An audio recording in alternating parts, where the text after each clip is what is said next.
శ్రీమద్ భగవద్గీత 12వ అధ్యాయము 12, 13, 14 శ్లోకములో శ్రేయో హి జ్ఞానమభ్యాసాత్ జ్ఞానాధ్యానం విశిష్యతే ధ్యానాత్ కర్మఫలత్యాగః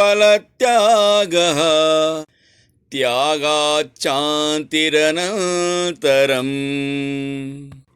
అభ్యాసము కంటే జ్ఞానము శ్రేష్టము, జ్ఞానము కంటేను ధ్యానము శ్రేష్టము, ధ్యానము కంటేను కర్మఫల త్యాగము శ్రేష్టము.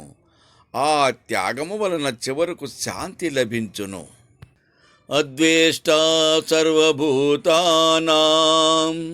మైత్రః కరుణ ఏవ చ నిర్మమో నిరహంకారః సమదుఃఖః సుఖక్షమీ సంతుష్టః సతతం యోగి యతాత్మా దృఢనిశ్చయః మయర్పితమనో బుద్ధిః యో మద్భక్తః సమే ప్రియః.